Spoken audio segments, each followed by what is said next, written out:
We're not really interested as a company in decorative opera, what you might call decorative, court opera that was just for a few people to chat through, or have supper to or something. We're interested in operas where you can really get involved in the people.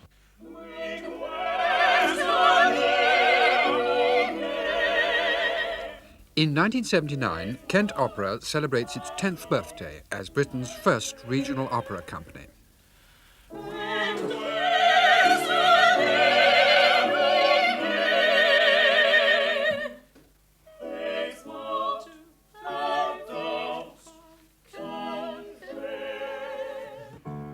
Yes, it's on that that you unfreeze. And I like to work in forms of theatre where there is not an obligation to be spuriously glamorous.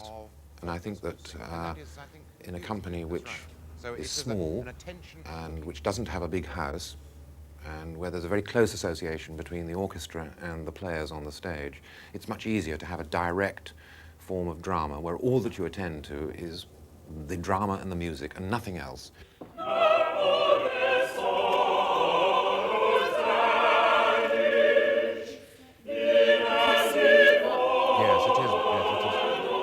Yes.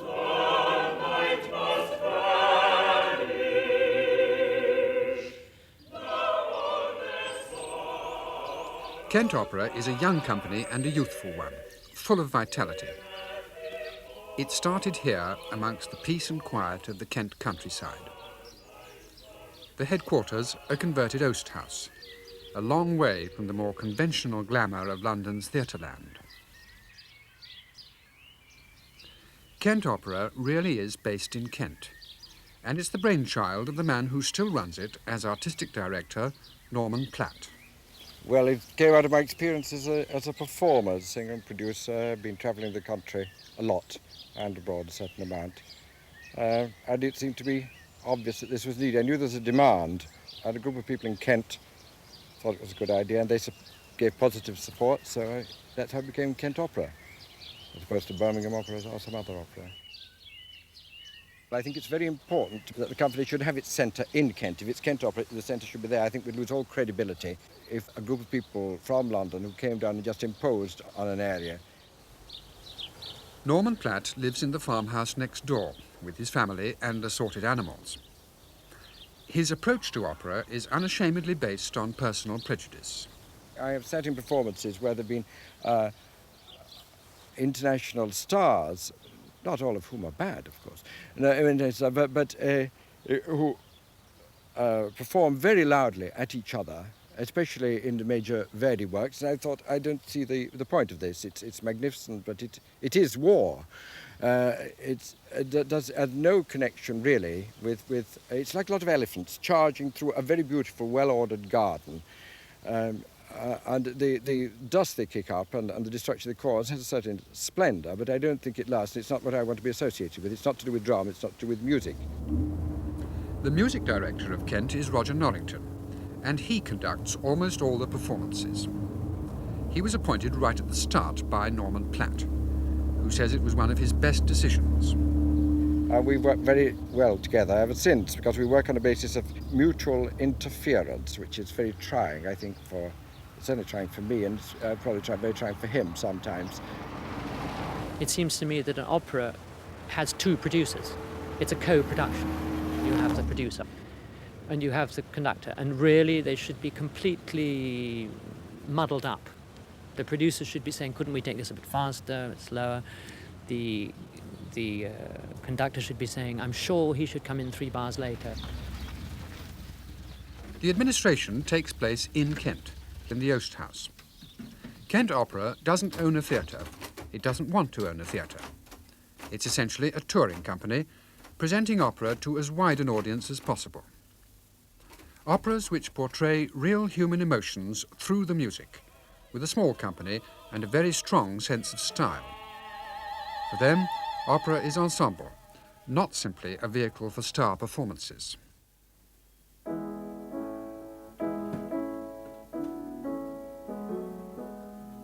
Amazing reunion music.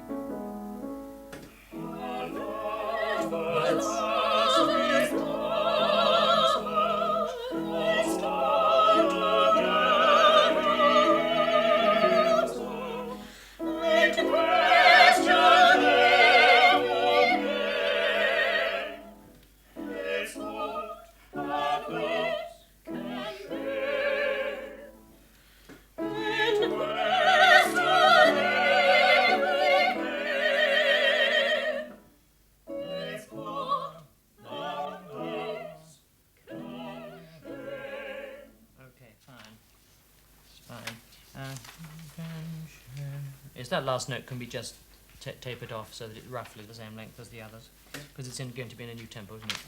Fine. Let's take a breath after clamour, constant, whatever your notes are.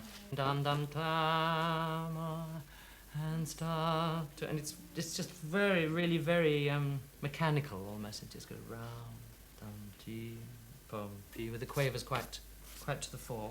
And then watch out for the clashes. So when there are clashes, you can use a bit less vibrato so that they actually come through. We just hear your last one there. And question. If we there's just the sopranos. Okay, got it.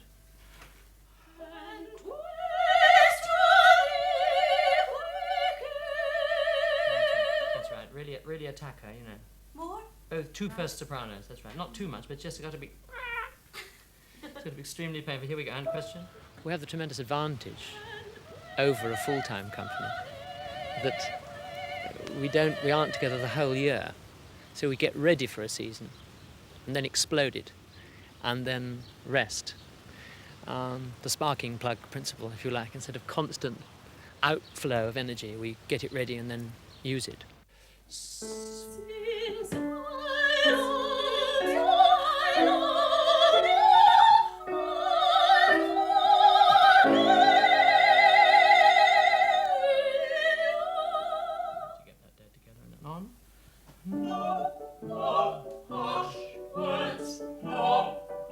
Good. That's nice crutch. It's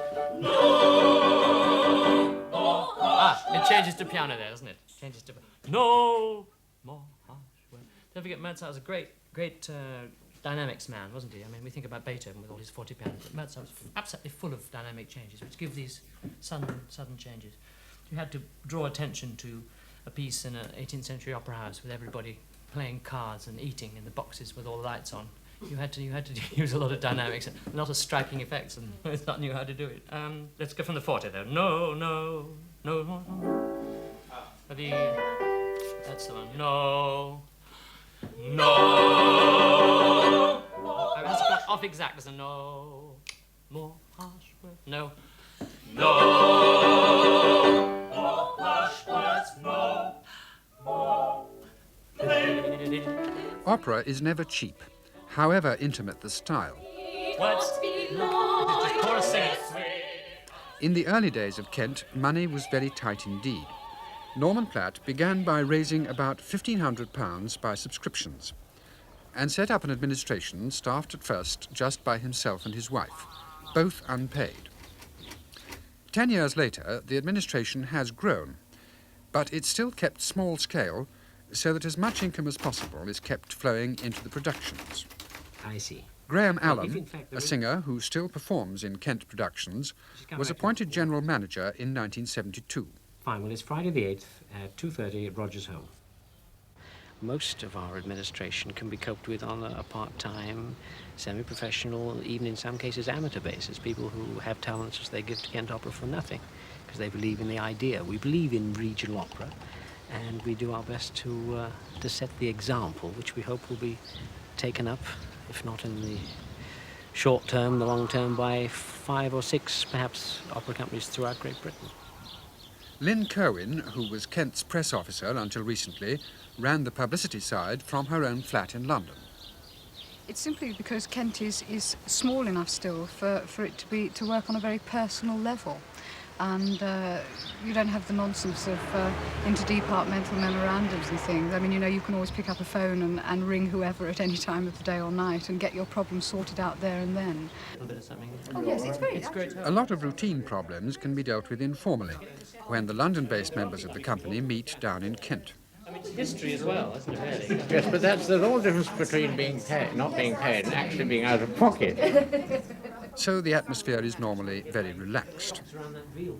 But the attitudes are entirely professional.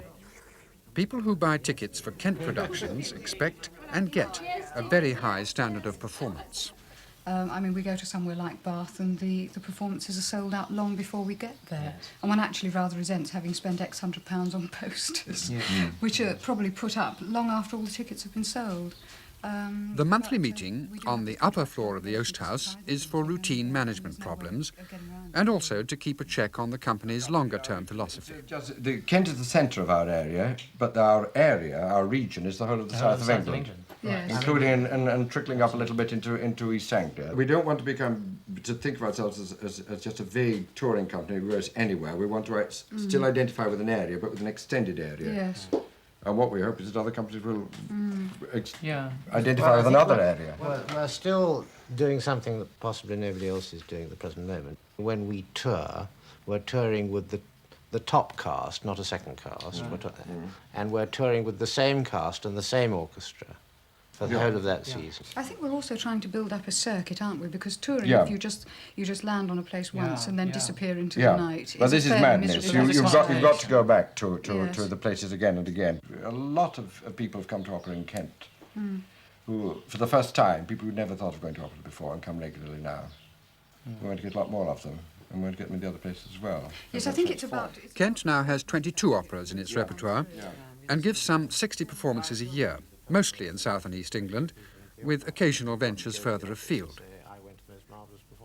The first performance, 10 years ago, was Norman Platt's production of the Coronation of Poppea by the 17th century Italian composer Monteverdi. Over the next 5 years came productions of operas by Mozart, Handel, Blow, Sullivan, and 2 works commissioned by Kent from Alan Ridout, Angelo and The Pardoner's Tale, both performed in 1971. But the company was still relatively unknown outside its main touring circuit. I think the big breakthrough came in 1974, and we did a new production of Poppea in a new edition by Roger Norrington, and we took it to Portugal. And it's one of the funny things that if you go abroad and come back, people think you must be much better than you were before you went. To just have gone all that distance. In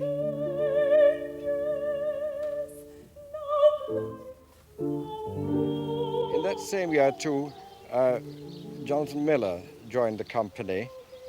That was very good for us. I think every company is in danger of getting rather snug and complacent. And he brought a completely new angle into our work.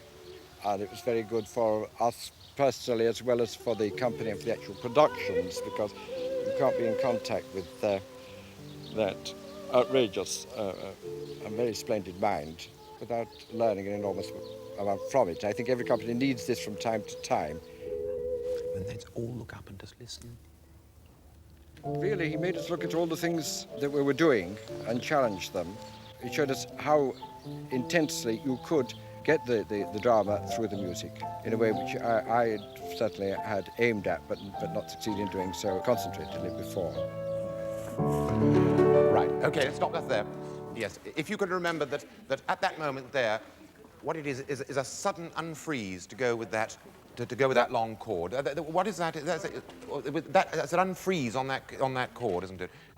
So how does that tally with what's written down in the Dead Sea Scroll there?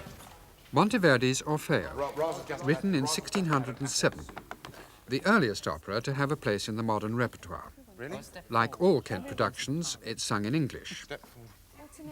It was a characteristic act of conviction on the part of Kent Opera, and it took courage, to stage an opera with apparently limited appeal.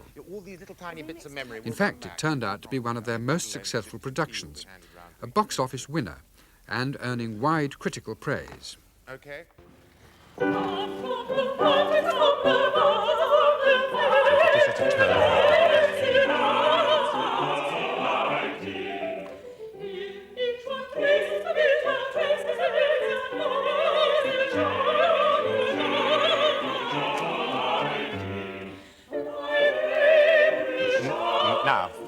Now, okay, stop here. Stop here. Now, this produces a sense of panic in those who haven't done it before, because, in fact, there's quite suddenly things start to move. It's absolutely like Elephant and Castle at this point, you know. Listen very, very carefully to Noel here, because... And it says, all wander around. It says, all wander around. That's wonderful. Basically, if I remember, everyone just moved in their sort of circles. I mean, imagine they had to reconstruct the Last Supper on the basis of this. Well, Jesus, it says that what you do next... No, it's the wine for... No. Well, anyway, the best way of getting what happens is this. You remember that actually the purpose of all this movement... Now, quite a minute, please. The purpose of this movement, I mean, it was an extremely subtle camouflage va-et-vient in order to get the 4 dancers to do into the position for the dance. I mean, what it was all of you people were just very elaborately strolling around in the hope of covering up the fact that these people were really moving towards their dance position. Orfeo represents for Norman Platt one strand of Kent Opera's philosophy. Opera is drama through music, and everything else has got to be related to that. The dramatist in opera is not the librettist. He is the composer. He's the man who makes the character, makes the plot, makes the atmosphere, makes everything.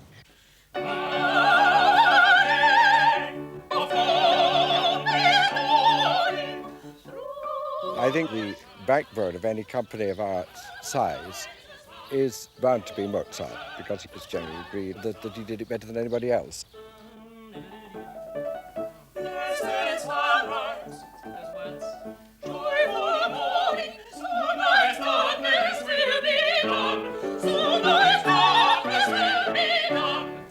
Let's take a breath after Joyful Morning.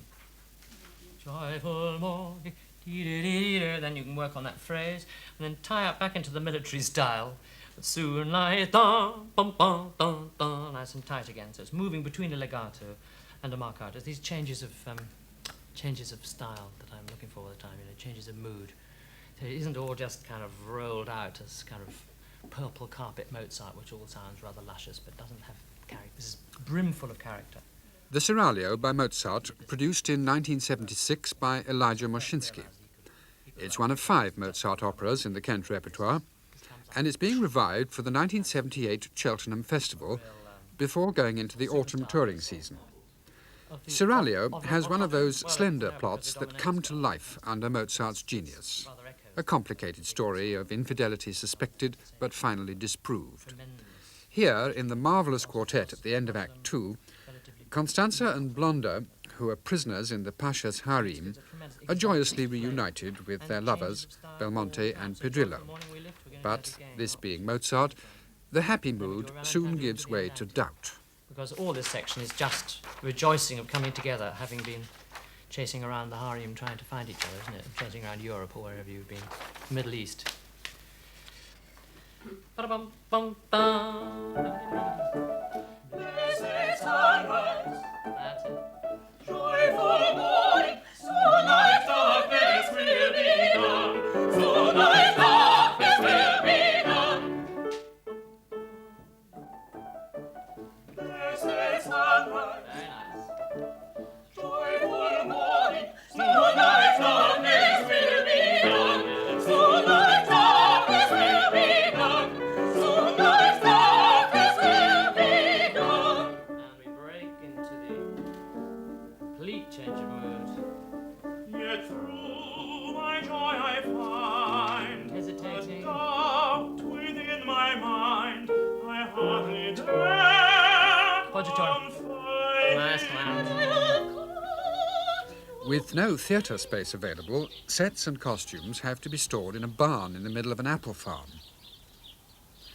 Taking a production on tour calls for enormous efficiency and coordination of people, transport, costumes, scenery, and overall budgeting.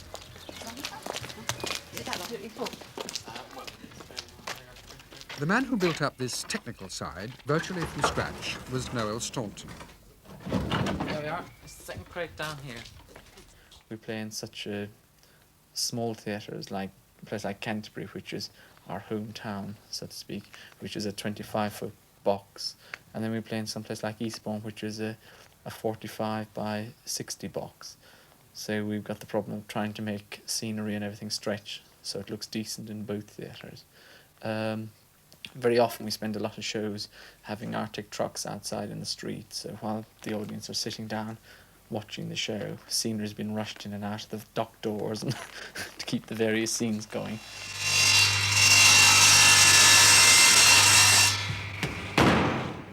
In this company we spread from as far as Ilkley to Brighton, getting things done.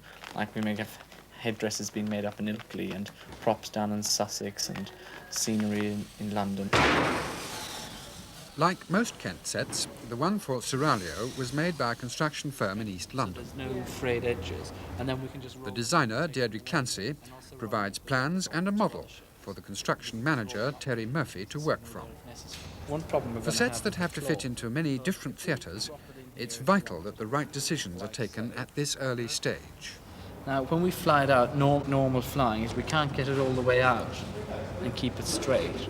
So what I was going to suggest is that we turn it into a roller cloth, this sort of 18th century style roller cloth.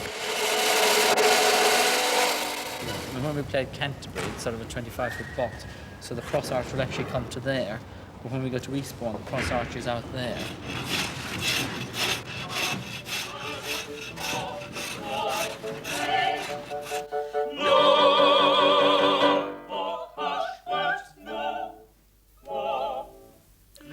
While the last music run-through takes place, all the well-rehearsed machinery of a touring company goes into action for the Cheltenham Festival. This is the backstage work that the audience never sees.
"175 years separate the music of Seraglio and Monteverdi's Orfeo. The sound is from another world, once little known, but now, through the work of people like Roger Norrington, more clearly appreciated by performers and audiences alike. If it's a Monteverdi opera, which is really the start of opera, the history of opera, you have to clear away a tremendous amount of 19th century and early 20th century ideas about it and try and get back to the sources. As far as I'm concerned, you play it on original instruments, so that's a very highly specialized area.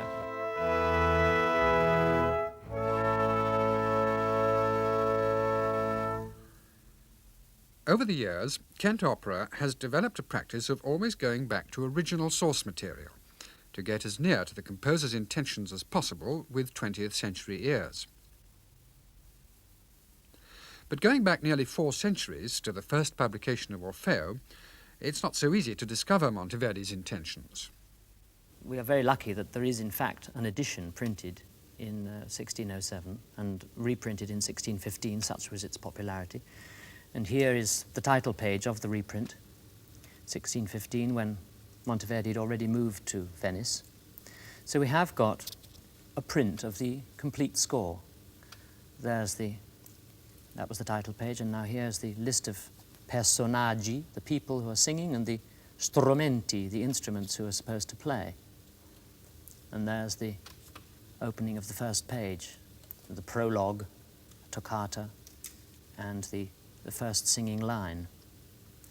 Now this gives you the basic material to work from, and it looks very smart and very perfect in print. It looks as if you can immediately work from it. In fact, there's an awful lot more to decide. The first thing that immediately makes one wonder is the opening here. You've got the singing line here, al mio permesso amato, etc. And underneath, is the bass line, which is to be played by, well, by who, in fact? That's the big question. Now, Monteverdi gives later in the score a number of specific instructions that one chitarrone should play and one harpsichord and so on. But he only gives 18 of those instructions for the whole work, and you probably need something like 100 or so different instructions for the entire piece. In all the recitative in Orfeo, the singers are accompanied by just a small section of the orchestra, known collectively as the continuo. The basic continuo sounds are the harp,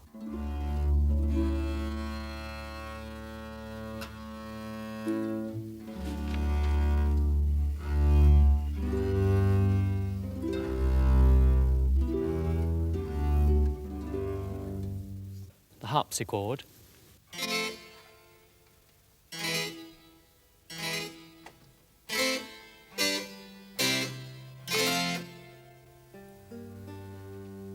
and the chitarrone, these long lutes.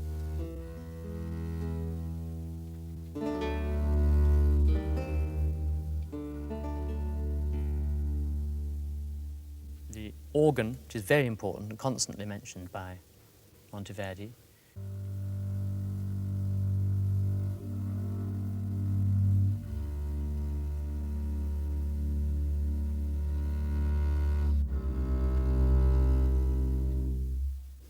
And the regal, a strange snarling instrument which is used for the underworld scenes. It's connected with the trombones and perhaps with Pluto, the king of the underworld.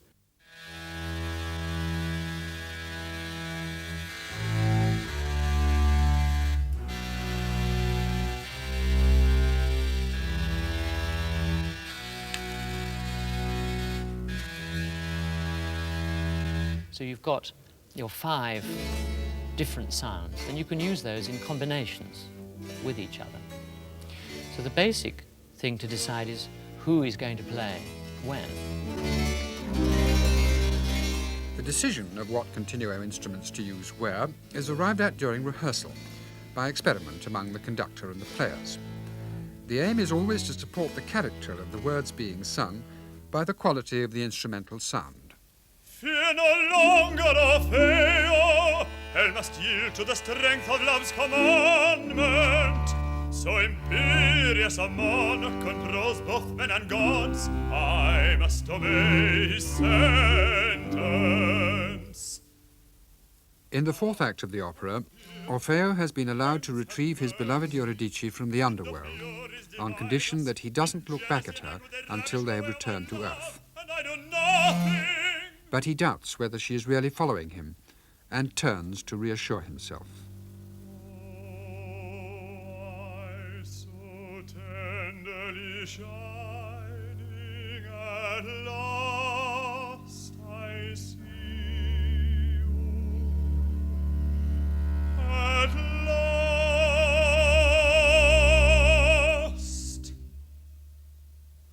But now you've vanished into darkness. This is the great tragic climax of the opera. After just one glance at his Eurydice, she is taken from him, and Orfeo must return to earth, leaving her behind.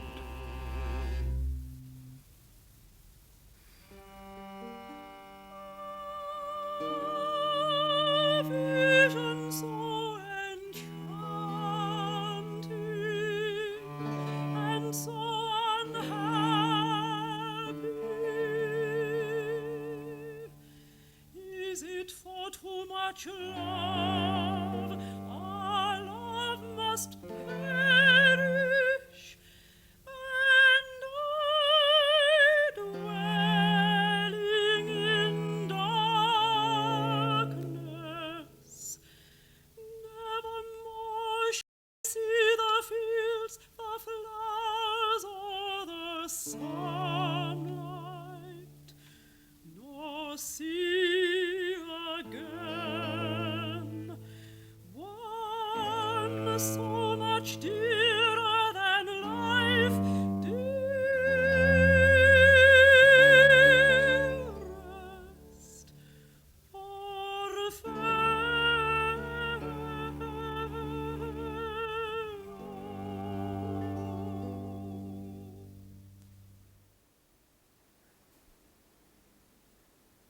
The other instruments, apart from the continuo, are used rather more rarely, and they're used always playing on their own. There's two recorders who seem to play when the shepherds are dancing and singing in the first two happy acts, and perhaps in the last act, though they aren't mentioned specifically.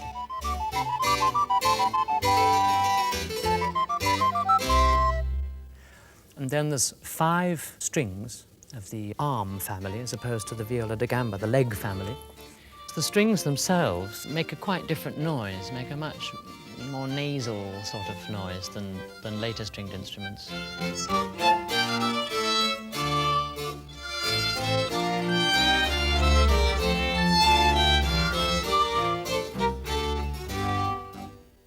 And then in the third and fourth acts, which are the acts which take place on the Styx and in Hell, Monteverdi specifically introduces 5 trombones and 2 cornetti. So you've got a 7-part, marvellous, rich texture of brass and wind sound. The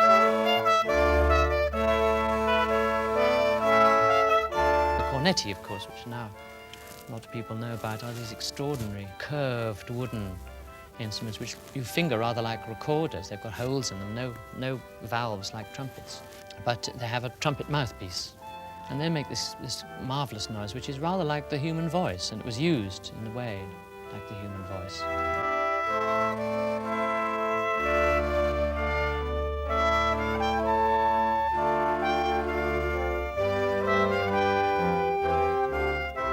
The sack butts, the old trombones, are very like new trombones, but they're narrower and make a slightly narrower sort of sound.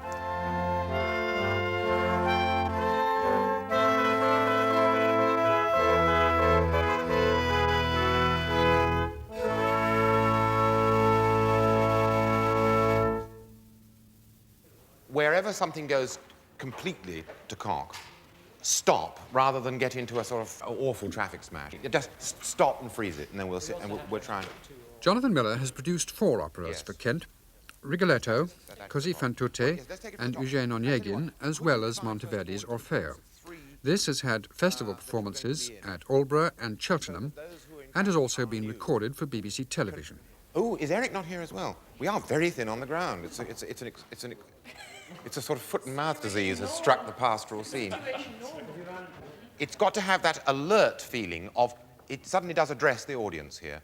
But because it's been going from a very slow piece into this sudden piece, I don't want to look as if suddenly an electric cattle prod has been pushed up your bum, you see, because that would convey the wrong impression at this stage. In the case of Orfeo, we know that when it was first done, it was done as a rather domestic performance in the ducal apartments at Mantua, and probably wasn't done in the way of classical Baroque drama with enormous numbers of machines and stage devices, that it was, as it were, almost a domestic charade. And it was that charade aspect which first attracted me to it. I don't think that I would be interested in preparing as it were, a Jacobean engine drama filled with gods descending. And in fact, I deliberately abstained from that, not simply because we hadn't got the money to wind Apollo down from the flies, but because I thought that it was more interesting to find some dramatic equivalent to being wound down from the flies. In this production, Apollo appears in the last act as though descending a beam of light to comfort the grieving Orfeo. He offers to take him up to heaven, to be with his Eurydice among the immortals.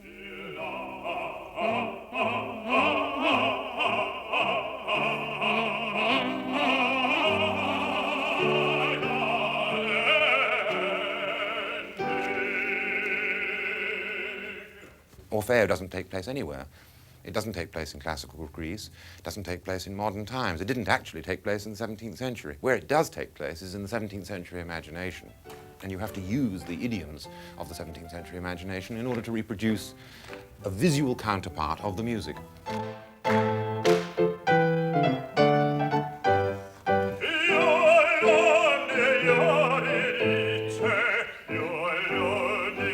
The story of Orfeo is taken from the classical Greek myth of Orpheus and Eurydice.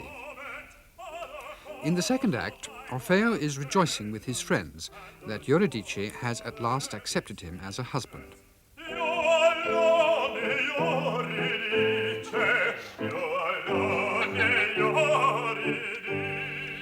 But even while they're rejoicing, the voice of a messenger is heard.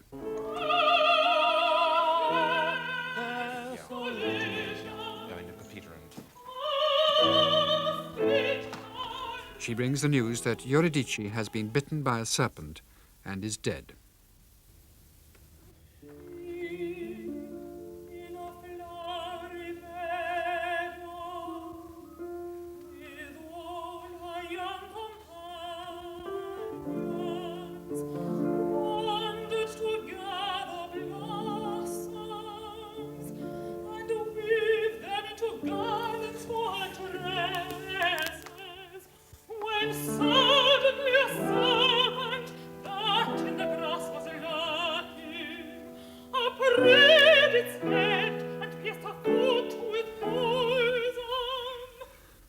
Orfeo resolves to bring back Eurydice from the underworld, and with his singing he charms Charon, the guardian of the river Styx, to sleep. He manages to slip past him across the river and down into the underworld. It's there that Pluto, god of the underworld, gives him permission to take Eurydice, but with that fateful condition that she must follow behind him and he must not look back at her. I had a simple yes-no choice. Do I set it in the period to which the composer refers, in other words, to this mythical Greece, or do I set it in something which reproduces the 17th century idea of what mythical Greece was like? And I decided from the outset to try and reproduce the sense of the 17th century, since that was what was speaking in the music. And naturally, I went and thought about the paintings of the period. And the painter who immediately and quite naturally sprang to mind was Poussin, who had worked in Italy most of his life, who was himself a painter of mythical antiquity, but was himself also a man of the 17th century. Therefore, in looking at Poussin's paintings, I found the ideal metaphor to realize this work. The designer for Orfeo was Bernard Culshaw. I bought a couple of books of colour reproductions of Poussin's and started to take them apart. I cut them into strips and pieces and made a kind of collage from that so that we would have the sense of the Poussin without, showing the whole picture or it just being a complete backcloth.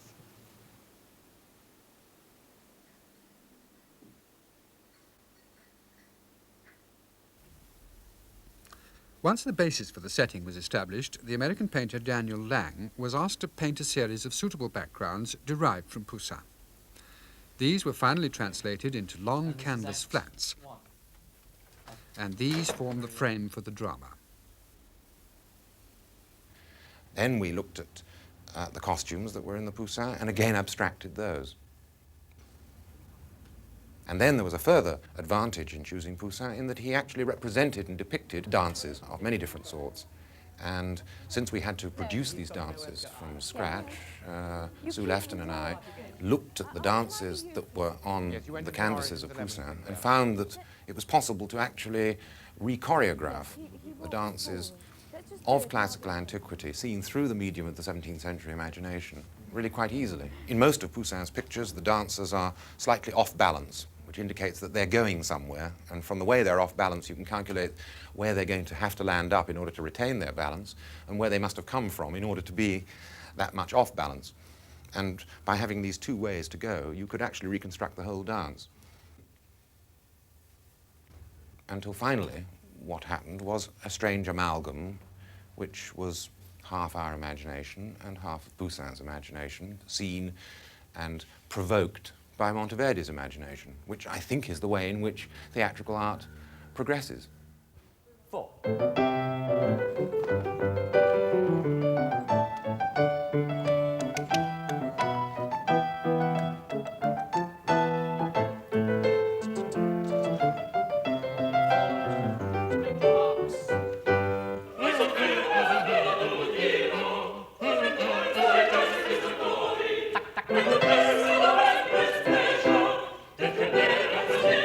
Treasure.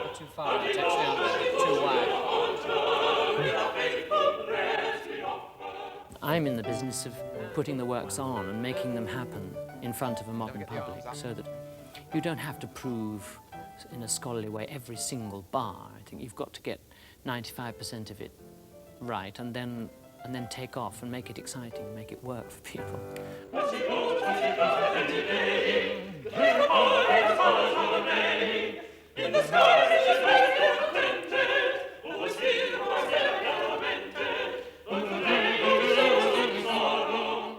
I'm not all that interested in antiquarian theatre, in simply reproducing something as it was seen on the first occasion.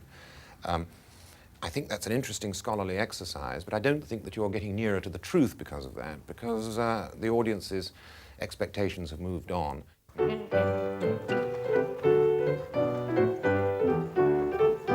But audiences get much more satisfactory illusions now in the cinema, and there's no way in which you can beat the cinema at its own game.